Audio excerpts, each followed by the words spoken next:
Hello दोस्तों, मैं नितेश भैया एक बार फिर से आप सभी लोगों का स्वागत करता हूं आपके अपने YouTube चैनल BSSC ज्ञान पर। दोस्तों, आज के इस वीडियो में हम लोग सेमेस्टर 4 क्लास 12 के सेमेस्टर 4 के स्टूडेंट के लिए विशेष वीडियो लेकर आए हैं। जितने भी विद्यार्थी या जितने भी स्टूडेंट्स हैं जो इस बार वेस्ट बंगाल बोर्ड के क्लास 12 में सेमेस्टर 4 का HS एग्जाम यानी फाइनल HS एग्जाम आप लोग देने वाले हैं, आप लोगों के हिंदी सब्जेक्ट में एक बहुत ही बेहतरीन कविता इंक्लूड किया गया है। इस कविता का नाम है रोटी और संसद, जिसके रचनाकार हैं धूमिल जी। तो आज के इस वीडियो में हम लोग धूमिल जी द्वारा रचित इसी कविता रोटी और संसद कविता का पूरी तरह से एक्सप्लेनेशन यानी व्याख्या करने जा रहे हैं।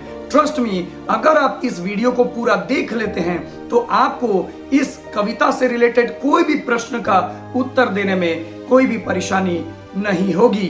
तो वेस्ट बंगाल बोर्ड के जितने भी 4th सेमेस्टर के हिंदी वर्जन के स्टूडेंट हैं वो इस वीडियो को जरूर पूरा देखिए, और जो भी स्टूडेंट कॉलेज में हैं वो लोग के सिलेबस में भी यदि धूमिल जी द्वारा रचित रोटी और संसद कविता इंक्लूडेड है, वो लोग भी इस कविता का ये जो एक्सप्लेनेशन वीडियो है इसको अच्छी तरह से देखिए, ताकि आपको भी ये बेहतरीन कविता समझ में आ सके। और एक बार वीडियो शुरू करने से पहले कि आप इस वीडियो को ज्यादा से ज्यादा शेयर कीजिए, लाइक कीजिए, और आपका जो थॉट है, आपको ये वीडियो देख के कैसा लगा, आपका थॉट हमें कमेंट सेक्शन में जरूर बताइए, क्योंकि आपके फीडबैक से ही हम अपने आप को इम्प्रूव कर पाएंगे और ज्यादा से ज्यादा हम लोग इस तरह का एजुकेशनल वीडियो बनाने का प्रयास कर सकते हैं। तो आइए इस वीडियो को शुरू करते हैं। तो स्टूडेंट, कविता शुरू करने से पहले हमें धूमिल जी के बारे में यानी कवि परिचय के बारे में थोड़ा सा जानना होगा।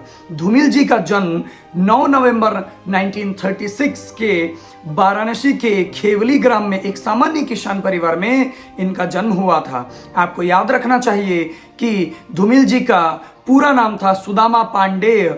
धूमिल हिंदी साहित्य में इनका उपनाम है। इन्होंने सिर्फ 3 कविता संग्रह लिखे, पर सारी प्रजातांत्रिक व्यवस्था और देश की स्थितियों के नाम में सफल रहे। यानी धूमिल जी अधिकतर देश के हालत, समाज के हालत और देश की स्थिति, जनता की स्थिति के बारे में अपने काव्य कविताएं लिखा करते थे। धूमिल जी हमेशा सहज सरल भाषा में अपने काव्य कविताएं यानी रचनाएं लिखा करते थे, और ज्यादातर समाज के गरीब वर्ग और शोषित वर्ग के बारे में वे अपने काव्य कविता लिखा करते थे। इसीलिए ज्यादातर समाज के जो साधारण वर्ग के लोग हैं उनके दिल को धूमिल जी की ये जो रचनाएं हैं ये छू जाते थे। धूमिल जी ने अपने पूरे जीवन काल में बहुत संघर्ष किया और गरीब और समाज के शोषित वर्ग के लिए आवाज उठाई। आखिर में 10 फरवरी 1975 ईस्वी को लखनऊ उत्तर प्रदेश में 39 वर्ष की अल्पायु में ब्रेन ट्यूमर से इनका निधन हो गया।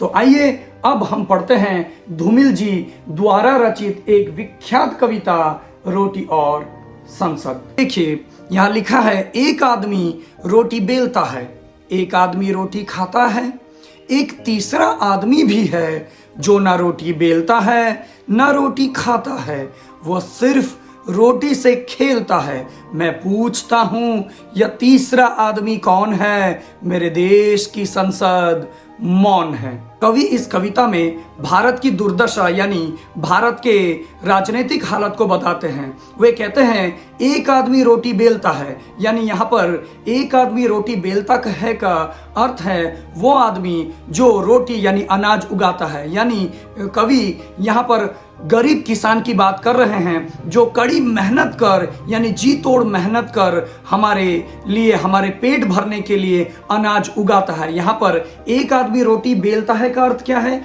यहाँ पर एक आदमी रोटी बेलता है का अर्थ है भारत के गरीब किसान जो कड़ी मेहनत करते हैं और देश के हर एक नागरिक और देश के बच्चे बच्चे का पेट भरने के लिए कड़ी मेहनत करके रोटी यानी अनाज उगाता है। दूसरा लाइन में है एक आदमी रोटी खाता है। यहाँ पर एक आदमी रोटी खाता है का अर्थ है देश की साधारण गरीब जनता जो कड़ी मेहनत करके पैसे कमाती है और कड़ी मेहनत करके पैसे कमाकर रोटी का इंतजाम यानी अनाज का इंतजाम करती है और अपना और अपने परिवार का बहुत ही मेहनत से, कठिन परिश्रम से पेट पालते हैं। यानी एक आदमी रोटी बेलता है, इसका अर्थ हुआ कवि यहाँ पर गरीब किसानों की बात कर रहे हैं। और दूसरे लाइन में एक आदमी रोटी खाता है, यहाँ पर एक आदमी रोटी खाता है का अर्थ है भारत की साधारण आम जनता जो कड़ी मेहनत करके उस उगाए गए रोटी को खरीद कर, कमा कर,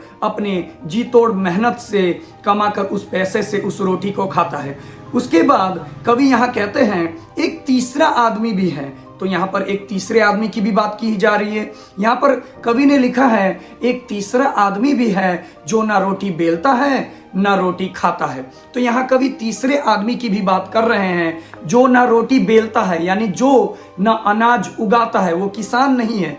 जो ना रोटी बेलता है यानी जो रोटी यानी अनाज उगाता भी नहीं है, ना रोटी खाता है, यानी वो साधारण जनता यानी देश का साधारण जनता, गरीब जनता भी नहीं है, वह सिर्फ रोटी से खेलता है। यहाँ पर एक इनर मीनिंग है।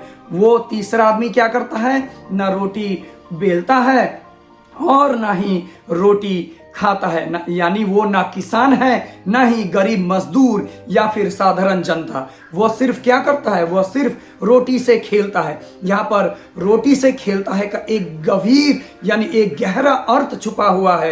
यहाँ पर वह रोटी से खेलता है का अर्थ है वो एक जमाखोर है। जमाखोर यानी वो एक भ्रष्ट आदमी है, यानी जमींदार महाजन भ्रष्ट आदमी है जो नेताओं के सहारे, भ्रष्ट नेताओं के सहारे क्या करता है, बाजार से अनाज जमा करता है, यानी लोगों को शोषण कर, ठग कर अनाज अपने गोदामों में जमा कर लेता है और बाद में वो क्या करता है, महंगे दामों में ही क्या करता है, गरीब जनता को वो अनाज बेचता है। तो यहाँ पर वो सिर्फ रोटी से खेलता है। यहाँ पर रोटी से खेलता है का अर्थ क्या है, वो अनाज को क्या करता है, छुपा लेता है, जमाखोरी करता है, उसमें मिलावट करता है, मिलावट करके गरीब जनता को, आम जनता को उस अनाज से, उस रोटी से दूर कर देता है और महंगे दामों में आखिर में गरीब जनता को ही ये अनाज बेचकर उनका शोषण करता है, उन्हें भूख से तड़पाता है।